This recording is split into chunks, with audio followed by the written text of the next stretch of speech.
Kembali ke Oke, good, thanks. Kembali ke soal kita. Balik lagi. Ini kenapa ini anunya? Halo Galuh, Yes, sir. itu kenapa anunya? Materinya. Masih ada yang sir. Oke, nah sekarang nomor 2. Sekarang kalimat B. Dora bends the tube. Dora bend the tube. Nah, dengan cara yang sama analisis kalimat itu dengan cara yang nomor A tadi. Tuh, siapa yang bisa? Apa yang langkah pertama yang harus kita lihat? Kata kerja. Kata kerja Lihat. dari band. Apa kata kerja di kalimat B? Band. Bend. Coba Anda artikan bend. Membengkokkan. Membengkokkan. Apakah membengkokkan melakukan kegiatan atau perasaan? Melakukan kegiatan. Melakukan kegiatan. Kalau dia melakukan kegiatan berupa tindakan, dia pasti berdampak pada sesuatu. Dampaknya apa? Fisik. Nah, kalau admire tadi dampaknya bukan fisik tapi perasaan. Betul? Betul. Betul. Bend the tube. Nah, bend Dora, bend the tube. Saya ambil kata Dora karena di kelas ini Dora semua cewek-cewek ini ya. Dora, Dora, Dora, Dora. Apakah itu? Bend the tube. Dora membengkokkan tabung itu. Nah, kalau kita membengkokkan, the tube itu apa ya, paralon lah istilahnya. Nah, apa kalau akibat dari kata membengkokkan, melakukan kegiatan, tindakan, membengkokkan, apa yang terjadi pada tube? Bengkok. Tabungnya bengkok. Bengkok mengalami perubahan fisik tube-nya itu akibat perbuatan membengkokkan. Nah, jadi doranya sebagai, jadi strukturnya adalah doranya sebagai apa? Oke, kalau tadi yang nomor tadi strukturnya nomor 5, affected, affect, affecting. Kalau nomor B strukturnya adalah Dora sebagai apa? Dora sebagai agent. Oh, bukan sebagai actor. Ya, Dora sebagai agent. Kalau actor itu dia aktor hanya mengalami tapi tidak melakukan perbuatan. Agent, Dora sebagai agent, Ben sebagai action, tindakan, melakukan the tube affected. The tube sebagai unsur yang affected, yang terkena dampak. Nah, itu cara memanainya. Jelas? Jelas, sir. Jadi Dora bend the tube itu strukturnya nomor 1. Agent, action, affected. Dora itu sebagai agent, pelakunya. Apa yang ia lakukan? Actionnya apa? Bend. Apa yang akibat dari bend itu? The tube-nya apa? Affected. Apa yang terdampak oleh kegiatan bend? Yaitu terjadi bengkoknya the tube. Affected. Jadi tube sebagai pihak yang unsur yang affected. Unsur yang kena dampak. Nah, itu cara memahami. Jelas? Nomor C, Febri broke a vase. Nah, itu sama dengan nomor B. Febri. Apa nomor B? Nomor C strukturnya? Struktur semantik rule nomor B apa? Apa struktur B yang nomor kalimat C? Agent, action, Halo? affected. It was good. Agent, action, affected. Febri sebagai agent, sebagai pelakunya. Broke sebagai tindakan. Broke itu apa artinya kalau kita maknai? Rusak, sir. Iya, rusak. Memecahkan. Kata kerja memecahkan, kata kerja yang melakukan tindakan yang berakibat pada perubahan di unsur yang lain. Kata kerja break bukan kata kerja perasaan, tapi kata kerja melakukan tindakan. Broke a vase. A vase. Jadi a vase sebagai pihak yang terkena dampak. Terkena dampak. Nah, bahasa semantik rule-nya affected. Bahasa semantik rule, istilah semantik rule-nya affected. Jadi nomor C itu strukturnya yang nomor 1 itu agent, action, affected. Nah, begitu. The children build a sand castle. Anak-anak itu membangun sand castle. Membangun istana pasir. Tanah pasir. Nah, coba lihat kata kerjanya. Yang paling pertama harus dilihat adalah kata kerjanya. Build. Nah, build. Build adalah sebuah kata kerja yang menunjukkan makna melakukan sesuatu, betul? Betul. Iya. Nah, tapi sekarang bedanya dengan B dan C adalah a sand castle. Sekarang tadi sebelum anak-anak itu membangun sand castle dari pasir, sebelum dibangun ada enggak sand castle-nya tadi? Tidak ada. Tidak. Dia masih berupa pasir.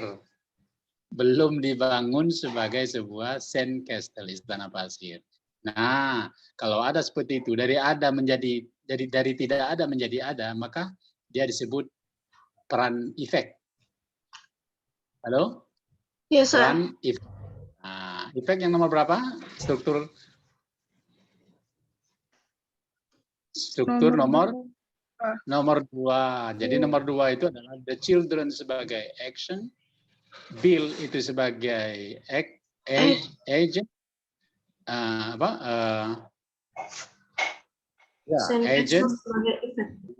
sandcastle sebagai efek. Efek itu artinya sesuatu yang ada tidak ada menjadi ada.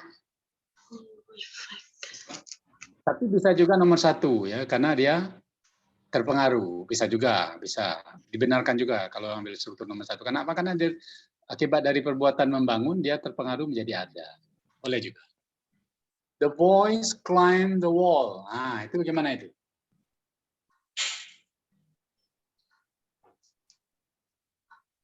Bagaimana strukturnya? Lihat mana kata kerjanya. Climbed. Walk upstairs. Climb, memanjat, right? Iya. Melakukan tindakan. Apakah kata memanjat itu melakukan tindakan? Yes, sir. Action. Apakah kata memanjat itu menyebabkan pihak lain terpengaruh dalam kalimat itu, tapi dalam konteks kalimat itu? Tidak. Enggak, Sur. Di nomor E itu, the boys climb the wall, itu strukturnya adalah Actor, action, place. ya actor, action, place. The boy sebagai actor, pelaku, pengalamnya, aktor yang mengalaminya, bukan yang melakukan sebagai pelaku, tapi yang mengalami tindakan, mengalami perbuatan apa? Perbuatan memanjat. Nah, di mana dia memanjat? Di mana? Di tangga, di dinding, wall sebagai place. Begitu cara memahaminya. I close the door. I close the door, nomor F, apa strukturnya?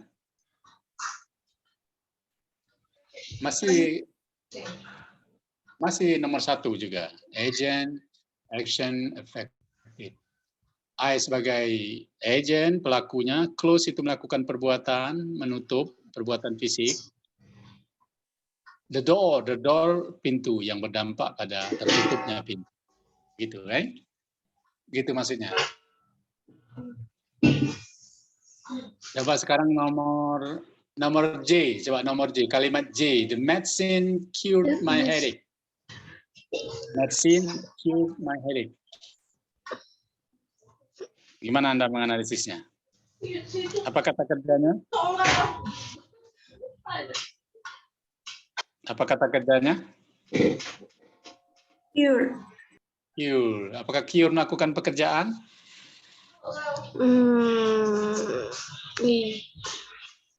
Tidak, dia tidak melakukan pekerjaan, tapi dia berproses. Lihat ya, cure, mengobati. Mengobati bukan dalam pengertian dokter mengobati, tapi that medicine.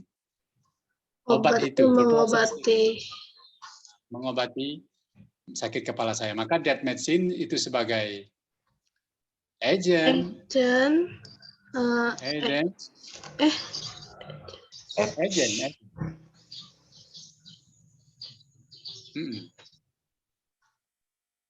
Bukan ya, apa nomor 4, nomor J itu, kalimat J itu strukturnya adalah nomor 4.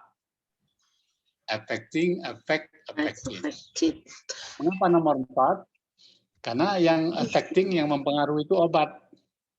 Cure itu sebagai kata kerja yang efek, memberi efek. Sementara my headache itu sebagai yang affected, yang terpengaruh. Apa pengaruhnya? Ya sembuh. Pengaruhnya ya sembuh, ya. Itu maksudnya. Jadi yang nomor J, kalimat J, that medicine cured my headache itu adalah strukturnya adalah nomor 4. Affecting, affecting. Affecting, siapa yang affecting? That medicine. Medicine. Medicine ya, itu maksudnya bukan medicine. Apa yang dilakukan oleh meds? Cure, mengobati.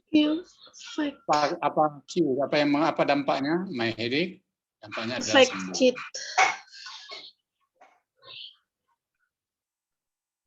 Coba kalimat nomor P. P. We enjoy the concert. Enjoy the concert. Apa kata kerjanya? Enjoy. Apakah enjoy melakukan perbuatan? No. Tidak. Enjoy terkait dengan Perasaan. Maka kalimat nomor P itu strukturnya adalah we sebagai actor. We sebagai affected, enjoy sebagai effect, concert sebagai affecting. Ulangi lagi, kalimat J itu adalah kalimat yang nomor berapa tadi? Nomor P, yang kalimat P, we enjoy the concert.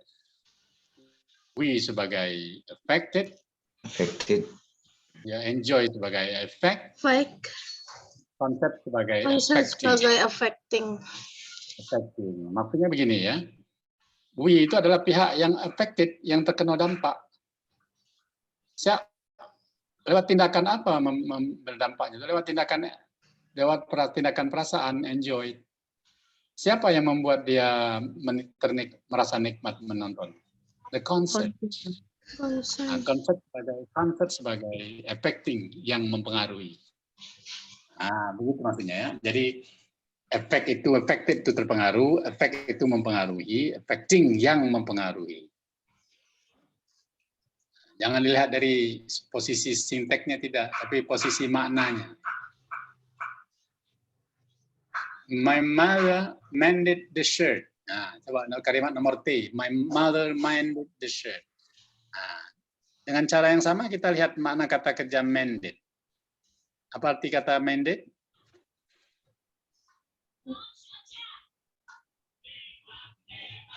Kata kerjanya adalah mended, right? Mended artinya membagusi, memperbaiki. Itu kata kerja. Mended the shirt. Artinya mungkin menjahit, jadi yang tadi bolong-bolong diperbaiki oleh ibunya. Mother mended the shirt. Mother sebagai agent, mended sebagai action, affected sebagai the shirt sebagai affected. Mother sebagai pelaku yang memperbaiki, mended adalah kegiatannya, actionnya yang melakukan mended, lakukan perbuatan perbaikan, dan the shirt sebagai pihak yang terkena dampak perbaikan itu. Apa dampaknya? Diperbaiki. Ya, jadi bagus. Yang tadi robek-robek jadi ditampal. Begitulah. Begitu maksudnya ya. Coba kalimat terakhir. Kalimat nomor U. The submarine, kapal selam itu sank a troop ship. Kapal selam itu menenggelamkan kapal tentara, kapal pasukan, sebuah kapal pasukan. Submarine, apa kata kerjanya? Sank, menenggelamkan. Apa itu kata kerja? Kata kerja yang melakukan tindakan, right? Yes. Yeah. Submarine sebagai actor, action, ya agent, Sang sebagai action, tindakannya. Pelakunya adalah submarine, sangnya Marine. sebagai sangnya Oh, sebagai action. tindakan, actionnya sebagai tindakan. A troop ship itu sebagai pihak yang affected, Dipengaruhi. Affected. yang terpengaruh, yang terkena dampak, terkena pengaruh. Apa dampaknya dari nomor kalimat itu? Tenggelam. Tenggelam. Nah, begitulah cara memahaminya, oke? Nah, itulah yang maksud dengan semantic rule, peran-peran semantik, peran makna semantik dalam argumen-argumen kalimat, dalam setiap unsur kalimat. Nah, begitu cara memahaminya. Nomor 2, soal berikut, meaning of grammatically ambiguous sentences, makna kalimat yang ambigu secara grammar. Banyak kalimat itu ambigu secara grammar. Bukan ambigu secara grammar, ambigu secara makna. Kenapa dia ambigu? Ambigu itu artinya rancu, ya, membingungkan. Kenapa dia membingungkan, rancu? Artinya banyak. Karena ada strukturnya yang sepertinya tidak grammar gitu ya. Nah, tapi sebenarnya grammar, maknanya yang double. Misalnya, jadi identify the ambiguous part of the following. Identifikasi bagian mana di kalimat berikut yang ambigu. What are the double meaning? Apa makna double-nya, mana gandanya dari kalimat ini di bawah ini? Bisakah Anda menulis kembali kalimat itu menjadi tidak ambigu? Nomor A, overtaking cars on the main road can be dangerous. Nah, mana bagian yang ambigu? Ayo, mana yang ambigu kalimat itu? Bagian mana? Galuh, kita ini direkam ya Galuh ya? Iya, saya masih. Ya, good. Oke, masuk ke YouTube, kita biar viral. Biar kita bisa viral, kalau ada loka jadi artis, ya kan? Artis instan. Amin. Overtaking cars on the main road can be dangerous. Kalimat itu yang bagian yang ambigunya adalah ya overtaking. Overtaking cars. Overtaking cars bisa berdua makna. Mobil yang berputar arah atau memutar arah mobil. Nah, gitu maknanya ya. Memutar arah mobil di jalan raya itu sangat berbahaya. Nah, itu makna yang satu. Makna yang kedua, mobil yang memutar arah di jalan raya itu sangat berbahaya. Oh, sangat berbahaya. Nah, kalimat itu bisa menjadi tidak ambigu kalau kita ubah begini. To overtake car, gitu kan? To overtake car on the main road can be dangerous. Someone who overtake cars on the main road can be, atau cars which are overtaking, sama kata which, cars which are overtaking on the main road can be dangerous. Nah, bisa ditulis seperti itu, jadi dia tidak ambigu. Nomor 2, the children is too hot to eat. Nah, gimana itu? Mana bagian yang ambigu? Yang ambigu adalah too hot to eat. Too hot to eat. Ada dua makna itu. Chickennya yang demam, jadi malas makan. Nah, gitu ya. Yang lagi panas badan. Chickennya panas, habis dimasak. Atau chickennya yang sebagai lauk yang masih panas untuk dimakan.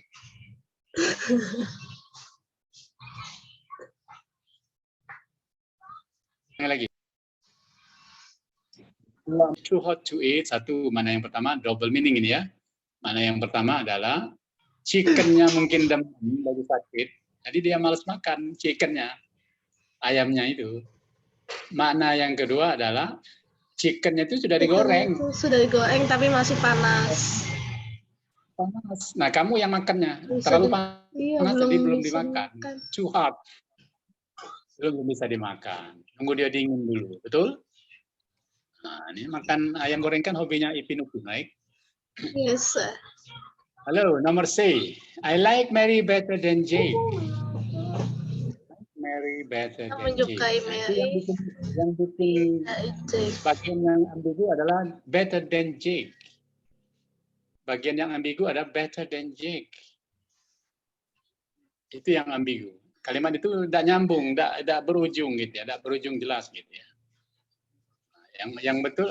Jadi kalimat C itu bisa bermakna saya menyukai Mary, saya juga menyukai Jake. Tapi saya menyukai Mary lebih suka dibanding Jake gitu. Lebih suka dibanding dengan Jake. Jadi saya suka kedua-duanya. Saya suka Mary, saya suka Jake.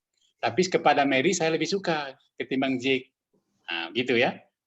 Nah, itu mana yang pertama. Yang kedua, saya suka Mary, Jake juga suka Mary. Nah, begitu. Jelas? Jelas. Halo, jelas ya? Halo, jelas nggak? Yes, sir. Mary better than Jake. Maksudnya saya menyukai Mary, saya juga menyukai Jake. Tapi saya lebih suka Mary dibanding Jake. Nah, gitu ya. Mungkin saya lebih suka Mary 100%, tapi Jake cuma 75%, gitu. Oke. Yang kedua, I like Mary, Jake juga like Mary. Nah, begitu. Okay? Nah, itu mana yang kedua. Jadi kalimat itu bisa dirubah agar tidak rancu, ditulis kembali begini, I like Mary better than Jake like Mary. Nah, I like Mary better than Jake like Mary. Jadi jelas kalimat itu. Saya menyukai Mary lebih baik daripada Jake menyukai Mary. Saya menyukai Mary mungkin 100%, tapi Jake menyukai lebih 100%, tapi Jake menyukai Mary 75%. Nah, begitu. Jadi dua kalimat C itu mengandung dua makna. Coba siapa yang bisa mengulangi makna nomor C itu? Silakan. Coba Ameta, coba Ameta. Anda bisa berikan makna. Yang pertama itu mungkin I like Mary better than I like Jake. Yes. Yang kedua, I like Mary better than Jake likes Mary. Yes, I like Mary better than Jake like Mary. I like Mary, Jake like Mary. Itu yang pertama ya. Tapi saya lebih better saya ketimbang Jake.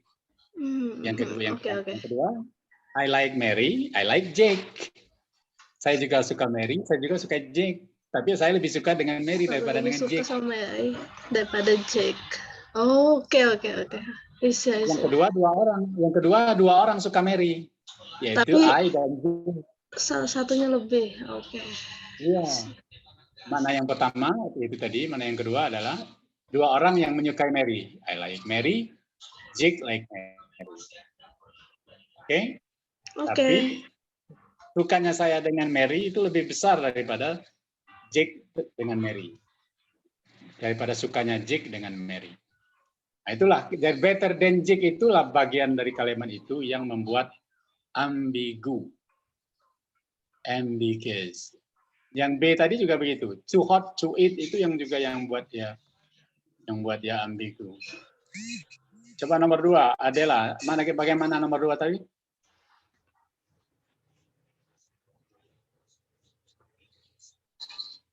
Suaranya tidak muncul. To eat, sir. Nah, coba berikan dua makna. Satu maknanya, ayamnya baru sudah dimasak, jadi sedang panas.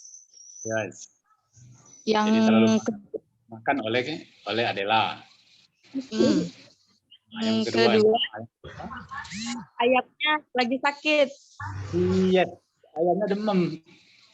Jadi demam panas. Jadi ayam jadi agak malas makan gitu ya. Oke. Hewan bisa demam loh ya, jangan dikira manusia yang demam. Anjing, sapi bisa nangis. Anda pernah lihat sapi menangis ketika waktu mau dikorbankan? Saya sering lihat sapi mau nangis. Jadi kalau dari sisi itu hewan juga punya perasaan, right? Tapi kalau manusia tidak punya perasaan, alangkah hinanya kita, right, dibanding hewan. Good. Now, ini speech act. Berikan tanda tik pada speech act yang cocok, yang sesuai. There is a threat of global warming today. Ada ancaman pemanasan global saat ini. Ini kalimat apa? Speech act-nya apa?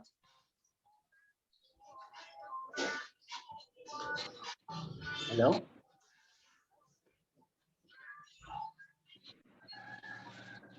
Nomor A, kalimat nomor A, speech act-nya apa? Ada yang bisa? Ekspresif, direktif, komisif, deklaratif, atau representatif? Komisif, sir. Apa? Halo, siapa yang bisa? Masih nggak ada itu konsepnya. Ekspresif itu sekedar memberi informasi, direktif itu memerintah, komisif itu berjanji, mengancam, deklaratif itu menyatakan, mendeklarasikan, representatif itu